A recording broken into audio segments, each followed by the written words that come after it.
नमस्कार किसान भाइयों, आशा है आप कुशल मंगल होंगे। दोस्तों आप लोगों में बहुत सारे किसान भाइयों ने मैसेज किए थे। पिछले साल भी हमारे बहुत सारे किसान भाई इस बात को लेकर के बहुत ज़्यादा परेशान थे कि उनके आलू की फसल में जो है चेचक का रोग बहुत ज़्यादा मात्रा में आता है। चेचक से बहुत ज़्यादा किसान भाई परेशान हैं।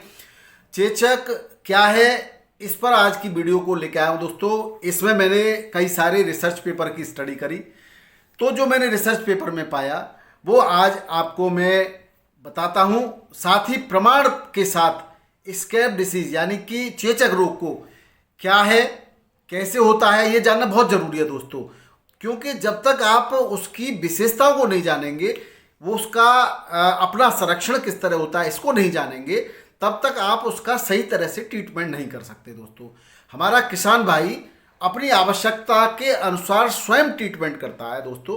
तो आप भी ये जानेंगे कि किस परिस्थिति में कब ये वृद्धि करता है, क्या है, तो आप स्वयं ट्रीटमेंट कर सकेंगे। तो आइए शुरू करते हैं। मैं हूं आपका डॉक्टर के भारद्वाज और आप देख रहे हैं ब्रजराज कृषि फार्म यूट्यूब चैनल। दोस्तों किसान भाइयों, आज की वीडियो में वैसे तो मैं आपको आलू को लेकर, आलू के चेचक रोग को लेकर के पूरी बात करूंगा। हालांकि ये जो वीडियो है आपके आलू के अलावा गाजर, शकरकंद और मूली इत्यादि सभी रोगों पर काम करेगी। वैसे जो कि चेचक की डिसीज है यानी स्कैब की डिसीज है, वो सामान्य तौर पर एक पहले तो कई रिसर्च पेपर में अलग अलग वैज्ञानिकों ने इसका कारण को कभी फंगस बताया, कभी बैक्टीरिया बताया दोस्तों, कभी कुछ और। हालांकि मैं आपको बता दूं, जब मैंने पंजाब यूनिवर्सिटी का एक रिसर्च पेपर देखा तो उसमें इसका प्रमुख रूप से कारण बताया स्ट्रेप्टोमाइसिन। स्ट्रेप्टोमाइसिन आप जानते हो पूरी दुनिया में सबसे ज़्यादा देने वाला एक एंटीबायोटिक है, क्योंकि स्ट्रेप्टोमाइसिन एक ऐसा बैक्टीरिया है जो कई रोगों का कारक है दोस्तों। तो जो आलू के अंदर स्कैब डिसीज है यानी कि जो आपके चेचक है, उसका जो कारण है मुख्य रूप से वो है स्ट्रेप्टोमाइसिन स्कैबिजीज बैक्टीरिया। आइए जान लेते हैं स्ट्रेप्टोमाइसिन के बारे में। दोस्तों दुनिया में स्ट्रेप्टोमाइसिन एक ऐसा बैक्टीरिया है जो समय समय पर अपने डीएनए को चेंज करता है, ये तो मैंने बता ही दिया। अब ये क्या करता है कि इसको अपने संरक्षण के लिए यानी कि लंबे समय के जीने के लिए ये एक इस तरह का जूसपोर बना लेता है, यानी कि इसके बाहर की परत के जो बैक्टीरिया हैं वो जानबूझकर मर के ऊपर जमा होते चले जाते हैं और ये अंदर इतनी मजबूत परत बना लेगा कि उसके अंदर छुपा रहता है कि 20 वर्ष तक ये आसानी से मरता नहीं है दोस्तों। जब ये आसानी से नहीं मरेगा तो अब इसको कैसे भी बाहर की दवा दे करके हम मार नहीं सकते। इसीलिए कहा जाता है कि इस जो स्ट्रेप्टोमाइसिन स्कैबिज बैक्टीरिया है जिसके कारण चेचक होता है, चेचक आसानी से समाप्त नहीं किया जा सकता। तो चेचक को कैसे समाप्त करें, इसके लिए आज को क्या करना होगा, मैं वो सब बातें आपको बताता हूँ। दोस्तों स्कैब जो है आपका स्ट्रेप्टोमाइसिन स्कैबिज जो है वो रेस्टिंग स्पोर में अंदर कई सालों तक सुप्तावस्था में बैठा रहता है। अब जब आलू खेत में बोया जाता है तो आलू जब जर्मिनेट करता है, उगता है, तो जब उसकी जड़ें निकलती हैं दोस्तों, जब जड़ें बाहर आएंगी तो जड़ें बाहर आती हैं तो एक विशेष प्रकार का रासायनिक पदार्थ ग्लूटामाइन सीक्रेट करती है दोस्तों। अब ग्लूटामाइन को ये जो स्ट्रेप्टोमाइसिन स्कैबिजीज बैक्टीरिया है वो पहचान लेता है।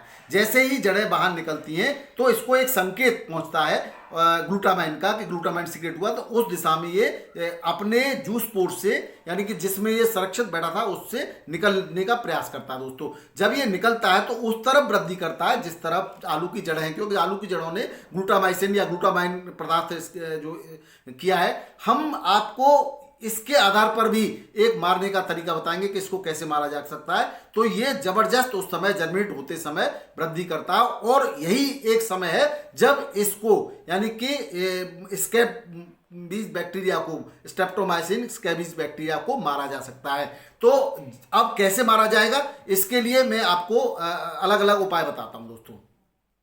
एक बात और मैं बता दूं दोस्तों, जब ये अपने जूस पोर से जर्मिनेट कर लेता है बैक्टीरिया, तब उस समय ये सबसे ज़्यादा कमज़ोर होता है। इतना कमज़ोर होता है कि यह अगर सूंघता हुआ यानी ग्लूटामाइन को सूंघता हुआ आलू की जड़ तक अगर 48 घंटे में नहीं पहुंच पाए तो ये स्वतः ही मिट्टी के अंदर मर जाता है। और तो यही सबसे सही समय है दोस्तों मारने का। पुराने समय में या कई वैज्ञानिकों ने एक तर्क और दिया था कि इसको पीएच के बदल करके मारा जा सकता है दोस्तों। तो मैं आपको एक जानकारी ये भी बता दूं कि जब प्रैक्टिकली देखा गया तो ये जो है पीएच मान 3.8 से नीचे भी जिंदा रहता है, जो कि हम मिट्टी में 3.5 से नीचे, यानी कि बहुत ज्यादा अम्लीय अगर मिट्टी हम कर ही नहीं सकते, अगर हम कर देते हैं तो वो मिट्टी हमारी फसल के लायक नहीं रहेगी। इसलिए इस पीएच वाली थ्योरी को जो है बाद में नकार दिया गया, क्योंकि इतने कम पीएच पर हमें इसको अगर मारेंगे भी तो मिट्टी बेकार हो जाएगी, इसलिए पीएच वाली थ्योरी तो बेकार है। लेकिन जिस समय एक अंतराल होता है इसका कि जब ये जनरेट हुआ अपने जूसपोर्ट से और आलू की जड़ तक पहुंचने का जो 48 घंटे का समय है, अगर इस समय हमने इसको, अगर आपको मैं बता दूं, कॉपर सल्फेट दे दिया तो ये कॉपर सल्फेट इस पर बहुत प्रभावी कार्य किया। ये भी हमने जांच में पाया और प्रयोग में मैंने देखा है, रिसर्च पेपर में ये बताया गया है दोस्तों। एक बात और मैं बता दूं कि जो भी आपका जो चेचक रोग है, स्कैब डिसीज है, ये विभिन्न देशों में इसके एक मानक रखे गए हैं। अगर हम भारत की बात करें तो भारत में ज़्यादातर इसको जो है 5% तक का अगर ये आलू की फसल पे है तो ये आसानी से इसकी बिक्री हो जाती है। वैसे मैं एक बात और ये बता दूं कि अगर चेचक डिसीज आलू पर है तो केवल इसकी शकल और सूरत तो खराब करेगा, जिससे आपको जानते हैं मार्केट में अच्छा इसकी वैल्यू नहीं मिल पाती, अच्छा रेट नहीं मिल पाता। हालांकि अंदर कोई ये दिक्कत पैदा नहीं करता, न तो इसके स्वाद में कोई परिवर्तन आता है, न इसके जो है किसी क्वालिटी में परिवर्तन आता है, न इसके जो है प्रोडक्शन में अंतर आता है। इसलिए जो चेचक वाले आलू हैं वो बिक तो जाते हैं लेकिन मंदे बिकते हैं, यानी उसको पूरा रेट नहीं मिल पाता दोस्तों। अब अगर हम बात करें कि चेचक को कैसे रोका जाए तो इसके लिए बहुत सारे उपाय वैज्ञानिकों ने किए हैं, और इसका जो सबसे प्रमुख उपाय है, सबसे पहला उपाय है, वो है बीज शोधन दोस्तों। बीज शोधन के लिए हमने पंजाब कृषि विश्वविद्यालय के प्रोफेसर मनदीप सिंह और हरदीप सिंह का एक रिसर्च पेपर पढ़ा दोस्तों। उस रिसर्च पेपर के अनुसार उन्होंने बीज शोधन को 3 विधियां ली दोस्तों। बीज शोधन मुख्य रूप से जो गुण है वो एक तो ये देखा जाता है कि कौन सा कारक बीज के बैक्टीरिया को मार सकता है, और दूसरा कारक कि उसकी जो है उपज को कौन सी चीज बढ़ा रही है। ये 2 कारण देखे जाते हैं शोधन के लिए दोस्तों। तो उन्होंने कॉपर सल्फेट और बोरिक एसिड और स्टेप्टोसाइक्लिन 3 चीजें ली। तो उन्होंने ये देखा कि कॉपर सल्फेट सबसे ज्यादा प्रभावशाली था दोस्तों। इसमें कॉपर जो होता है वो पौधों के में रोगों के प्रति लड़ने की क्षमता विकसित करता है, वहीं जो सल्फर होता है सल्फेट के अंदर वो तुरंत बैक्टीरिया को मारने का काम करता है। जबकि बोरिक एसिड से यह देखा गया कि बोरिक एसिड ने जर्मिनेशन पावर को थोड़ा कम कर दिया दोस्तों, और इसके बाद स्टेप्टोसाइक्लिन का कोई प्रभाव जर्मिनेशन पर नहीं देखा गया दोस्तों। ये उपाय सबसे बेहतर है कि हम पौधे के अंदर प्रतिरोधक क्षमता को विकसित कर दें। उसमें कॉपर का परीक्षणों के आधार पर बेहतरीन रिजल्ट पाया गया। अब मैं आपको एक दूसरे उपाय की बात करता हूं। दूसरा जो सबसे बढ़िया और बेहतरीन उपाय है वो है मैग्नीशियम और आपका पोटेशियम। मैग्नीशियम और पोटेशियम को के रेशियो को जो है मेंटेन करना दोस्तों। इसके लिए सबसे बढ़िया जो तरीका है वो है कि लैब के अंदर पहले आप टेस्टिंग करा लें, और टेस्टिंग कराने के लिए इसका जो रेशियो है 0.3 से 0.5 के बीच में सबसे बेहतर माना गया है। फिर भी जो सबसे बड़ी प्रॉब्लम है हमारे साथ में वो है लैब का न होना और मिट्टी की टेस्टिंग की फैसिलिटी न होना।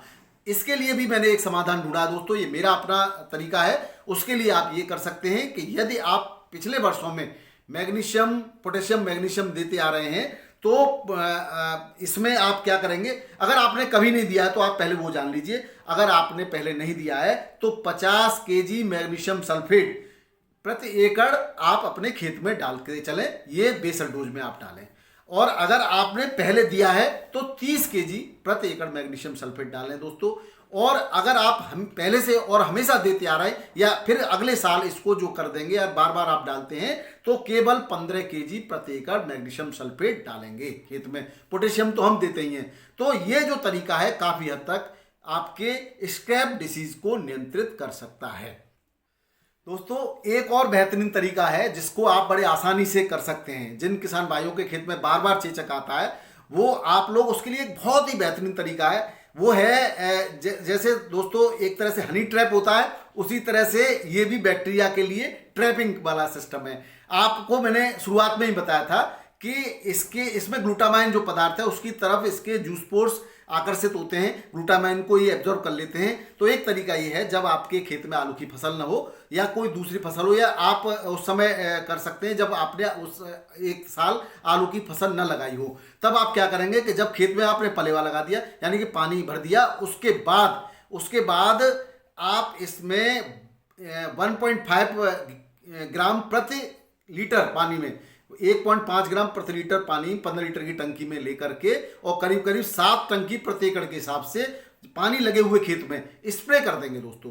जब ग्लूटामाइन खेत में जाएगा तो जो इसके रेस्टिंग स्पोर्स हैं, जिसके अंदर ये आपका बैक्टीरिया छुपा हुआ है, कौन सा बैक्टीरिया, स्कैब वाला बैक्टीरिया, स्ट्रेप्टोमाइसिन स्कैबीज जो छुपा हुआ है, उसको संकेत मिलेगा कि कहीं ना कहीं आलू की जड़ आई है। तो वो अपने रेस्टिंग स्पोर्स से जूस पोर्स में कन्वर्ट हो जाएगा, और जब जूस पोर्स ढूंढे निकलेगा आलू की जड़ को, तो अगले हम क्या करेंगे, तब उसको जड़ तुरंत अभी निकलेगा नहीं, अभी उसको केवल संकेत मिलेगा। हम अगले 15 दिन में पुनः इसकी दोगुनी मात्रा यानी कि 3 ग्राम प्रति लीटर के हिसाब से 7 टंकी प्रति एकड़ के हिसाब से पुनः स्प्रे कर देंगे। तब इसको लगेगा निश्चित रूप से आसपास कहीं कहीं आलू की जड़ है, और ये जर्मिनेट करने लग जाएगा। और जब ये जर्मिनेट करने लग जाएगा, जिस तरह से मैंने शुरुआत में ही बताया था कि अब हमें कॉपर सल्फेट की मात्रा खेत में या तो स्प्रे के माध्यम से या पुनः एक बार पानी के हिसाब से या ड्रिंचिंग के हिसाब से देनी होगी दोस्तों। वैसे तो ये 48 घंटे में अपने आप स्वयं ही मर जाता है जब इसको जड़ नहीं मिलती है, लेकिन हम और एक्स्ट्रा क्योंकि कॉपर से ये सबसे ज़्यादा प्रभावशाली इसमें कॉपर सल्फेट रहा है, तो एक कॉपर सल्फेट 500 ग्राम प्रति एकड़ के हिसाब से हम कॉपर सल्फेट की मात्रा को या तो ड्रिंचिंग के हिसाब से, या अगर दूसरी फसल है तो ड्रिंचिंग कर सकते हैं, नहीं तो पानी में घोल कर लगा सकते हैं या स्प्रे कर सकते हैं। आप लगा देंगे तो उस समय चूंकि ये सबसे कमजोर स्थिति में होता है, ये स्वतः मर जाएगा। और ये सबसे बेहतरीन तरीका है दोस्तों। इसके अलावा अगला जो तरीका है उसकी बात करते हैं। अगला उपाय बताने से पहले दोस्तों मैं एक बात और बताना चाहता हूं। हमारे पूर्वज जो हैं बहुत बढ़िया तरीके से इन चीज़ों को कंट्रोल करते थे। मैं आपको बता दूं, आप अगर हिस्ट्री पढ़ेंगे तो आप जानेंगे कि कई देशों में ऐसा किया जाता था कि अच्छा आलू लगाने से पहले खराब आलू को बो दिया जाता था दोस्तों। खराब आलू बोने का मतलब समझ, जैसे ही खराब आलू की जड़ें जर्मिनेट होती थी और ये इसके जूस पोर्स यानी कि रेस्टिंग स्पोर्स से जूस पोर्स बनने शुरू हो जाते थे, और खराब आलू की जड़ों में ये स्कैब के बैक्टीरिया चले जाते थे, और उस समय उसको आलू को उखाड़ करके फेंक दिया जाता था या जला दिया जाता था। ये भी एक तरीका था। हालांकि उनको नहीं पता था वो ऐसा क्यों कर रहे हैं, क्योंकि बेहतरीन फसल के लिए वो सब ऐसा करते थे। तो ये तरीका जो है यही है कि इसमें से रेस्टिंग स्पोर्स से जूस पोर्स में कन्वर्ट हुआ, और वो निकलने के बाद जर्मिनेट हुआ, जर्मिनेट करने के बाद उस जड़ में चला गया और उसको हमने पहले ही खेत से मार दिया। उसके बाद हम अच्छा आलू लगा करके अच्छी फसल प्राप्त कर सकते थे। अब हम अगले तरीके की बात करते हैं, जो कि चौथा तरीका है। वो मैं आपको पहले ही बता चुका हूं। इस तरीके के बारे में मैंने बहुत कम लोगों ने देखा है, हालांकि मेरा वीडियो जरूर देखिएगा दोस्तों। मैंने बायो कंट्रोल एजेंट के बारे में आपको पहले जानकारी दी है। बायो कंट्रोल एजेंट में मैंने आपको ट्राइकोडर्मा विरिडी के बारे में, ट्राइकोडर्मा हार्जेनियम के बारे में और सूडोमोनास के बारे में और बहुत सारे बैक्टीरिया के बारे में जो मैंने बताया, वो निश्चित रूप से आपके काम की जानकारी है। और अगर किसान भाइयों आप लोगों ने वैसा किया है तो मैं ये भी बताऊंगा आपको कि अब आप कैसे आपके चेचक रोग को जो कंट्रोल कर सकते हैं। दोस्तों, बायो कंट्रोल एजेंट की मैंने जो बात करी थी उसमें आप उस तरीके से बायो कंट्रोल एजेंट को, जिस पहले वीडियो देख लेना, आप उस तरीके से आप अपने खेत में लगा सकते हैं, और लगाया है आपने तो निश्चित रूप से आपको लाभ भी होगा। अब मैं एक रिसर्च पेपर की बात करता हूं। एक रिसर्च पेपर के अनुसार जब ये जानकारी की गई कि कौन सा बायो कंट्रोल एजेंट सबसे ज्यादा इस रोग में प्रभावी है, तो ये पाया गया कि जो कंट्रोल करने में सबसे ज्यादा ट्राइकोडर्मा विरिडी, जिसने 70% इस डिजीज को कंट्रोल किया था। कैसे कंट्रोल किया था उसकी भी बात करेंगे दोस्तों। और दूसरे नंबर पे रहा था ट्राइकोडर्मा हार्जेनियम। मैंने तो विरिडी के बारे में आपको पहले ही बताया कि विरिडी ही लगाइए आप। दूसरे नंबर पर था दोस्तों ट्राइकोडर्मा हार्जेनियम। जिसने 65% इस रोग को कंट्रोल किया था, क्योंकि इसमें चारों तरफ ये घेरा बना लेता था। और तीसरे नंबर पर रहा था बेसिलस सबटिलस। मैंने बेसिलस सबटिलस के बारे में भी आपको बताया था, ये इसने 60% रोग को कंट्रोल किया था। और चौथे नंबर पर रहा था स्यूडोमोनास। स्यूडोमोनास ने 55% करीब इसको कंट्रोल किया था। इसके लिए भी लैब टेस्टिंग की गई थी। तो लैब टेस्टिंग में जो पाया, ये तो खेत में प्रैक्टिकल रिपोर्ट पाया गया। जब लैब टेस्टिंग की गई तो इसको जो है इन्वेस्ट्रो टेस्ट किया गया, तो ये पाया गया दोस्तों कि सबसे ज्यादा जो प्रभावशाली था वो घेरा जो बनाया, सबसे ज्यादा क्षेत्रफल में जो घेरा बनाया था वो बनाया था स्यूडोमोनास फ्लोरेसेंस ने। इसने करीब 37.33 mm का घेरा बनाया दोस्तों। दूसरे नंबर पर रहा था ट्राइकोडर्मा विरिडी। इसने बनाया था 32 mm का घेरा बनाया था। और तीसरे नंबर पर रहा था स्यूडोमोनास फ्लोरेसेंस। घेरा मतलब अपने चारों तरफ से कवर किया था इसने किया था 31 विरिडी ने 31.33% में हार्जेनियम में, ट्राइकोडर्मा हार्जेनियम तीसरे नंबर पर रहा था। इसने इतना घेरा बना करके कवर किया था दोस्तों। तो इन बायो कंट्रोल एजेंट के माध्यम से आप इस रोग को इसलिए कंट्रोल कर सकते हो दोस्तों। मैंने आपको पहले भी वीडियो में बताया कि बायो कंट्रोल एजेंट क्या करते हैं कि जैसे ही जड़ें प्रारंभ होती हैं आलू की, उस जड़ के चारों ओर एक अपना सुरक्षा घेरा तैयार कर लेते हैं, क्योंकि ये सहजीवन करते हैं, वहां से ये अपने लिए भोजन प्राप्त करते हैं और सुरक्षा प्रदान करते हैं दोस्तों पौधे को। तो जब ये घेरा बना लेते हैं तो उसको या तो संकेत मिलते ही नहीं आपके चेचक रोग के जीवाणु को, यानी कि आपके बैक्टीरिया को। और संकेत अगर मिल भी जाते हैं किसी परिस्थिति में, तो जब वो वहां पहुंचता है तो इतना गहरा जो पहरा है इनका चारों तरफ से घेरा है, वो इतना सघन होता है दोस्तों कि ये वहां तक पहुंच नहीं पाता। उससे पहले इसको अटैक करके ये जो जीवाणु है मार देते हैं। तो आप समझ गए होंगे। और अच्छी तरह से आपको समझना है तो मैंने पहले ही बता चुका हूं कि ये चारों तरफ से सुरक्षा घेरा तैयार करते हैं। ये जो है आपके मित्र जीवाणु, जिसको बायो कंट्रोल एजेंट भी कहा जाता है दोस्तों इन सब परिणामों से एक बात तो निश्चित है कि सबसे ज्यादा जो कारगर तरीका है, प्रभावशाली तरीका है, वो है आपका बायो कंट्रोल एजेंट के द्वारा। हम इससे अगर बीज शोधन भी करते हैं तो भी ये प्रभावशाली पाया गया दोस्तों। ये रिसर्च में पाया गया है कि बीज शोधन में दोस्तों जब इसका एक और डाटा तैयार किया गया, एक और डाटा देखा गया, यानी एक और परिणाम देखा गया उसमें, ये उत्पादन के तरीके से।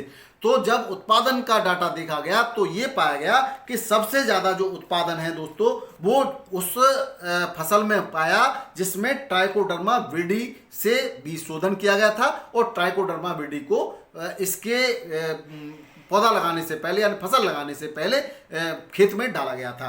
दूसरे नंबर पर पाया गया दोस्तों हार्जेनियम और तीसरे नंबर पर पाया गया स्यूडोमोनास और चौथे नंबर पर पाया गया दोस्तों बेसिलस सबटिलस। तो ये जो आंकड़े हैं वो निश्चित रूप से आपको ये कहते हैं कि सबसे ज़्यादा जो प्रभावशाली तरीका है वो जैविक तरीके से जो है इसका उपचार करना सबसे ज़्यादा प्रभावशाली होगा, जिसके बारे में मैं आपको पहले भी सीरीज में वीडियो दे चुका हूँ कि आपका फर्स्ट सेकंड थर्ड दिया है मैंने, bio pesticide first second third करके, वो आप जरूर देख लें एक बार। और इस पर भी दोस्तों जैविक तरीके पर भी लोगों के अपने अपने अलग अलग विचार हैं, लेकिन एक बात पर सब वैज्ञानिकों की सारे रिसर्च पेपरों में सहमति पाई गई, जिसमें यह देखा गया कि जैविक फफूंद या जैविक बैक्टीरिया बायो कंट्रोल जो एजेंट होते हैं वो जड़ों के चारों ओर एक सुरक्षा घेरा तैयार कर लेते हैं। जो सुरक्षा घेरा ऐसा चक्र बना लेता है, ऐसा मजबूत घेरा बना लेता है कि वहां फिर किसी भी अन्य हानिकारक बैक्टीरिया या वायरस या फंगस को पहुंचने नहीं देता है, उसको उसके जड़ों तक पहुंचने से पहले ही मार देता है दोस्तों। यदि फिर भी किसी तरह से वहां तक जो है बैक्टीरिया पहुंच जाता है इनके घेरे तक, तो उस पर अटैक करके ये उसको मार देते हैं। जो आपके मित्र फंगस हैं दोस्तों, ये उस तरह का सुरक्षा घेरा तैयार कर लेते हैं जहां से आपके चेचक के बैक्टीरिया को या तो संकेत मिल ही नहीं पाता है, या संकेत मिल भी जाता है और वो वहां पर आता है तो उसको अटैक करके ये मार देते हैं। 12 डिग्री सेल्सियस के आसपास दोस्तों सबसे ज्यादा सक्रिय रहता है ये बैक्टीरिया।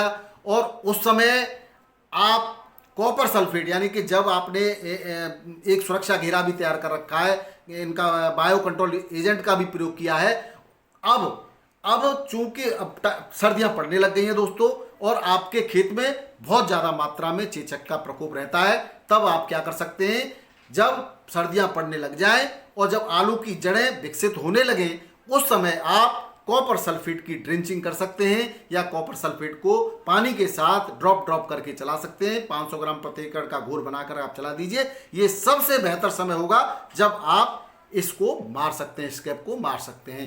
बाकी का कोई तरीका इस दुनिया में स्कैब को खत्म नहीं कर सकता, क्योंकि ये अपने रेस्टिंग स्पोर्ट्स में 20 साल के लिए सुरक्षित हो जाता है। दोस्तों, मुझे आशा ही नहीं पूर्ण विश्वास है कि जो मैंने आपको ये जानकारी दी है रिसर्च पेपर के हिसाब से, वो निश्चित रूप से आपके लिए कारगर और प्रभावशाली साबित होगी। अगर आपको मेरा वीडियो पसंद आता है तो किसान भाइयों को शेयर करना बिल्कुल न भूलिएगा दोस्तों, और कमेंट बॉक्स में बताइए कि कैसी लगी आपको जानकारी। दूसरा, जो नए लोग हैं वो सब्सक्राइब करना बिल्कुल न भूलें। ऐसी ही जानकारी के लिए आपको हम देते रहेंगे अपने चैनल पर। वीडियो देखने बहुत बहुत धन्यवाद। नमस्कार, जय जवान जय किसान।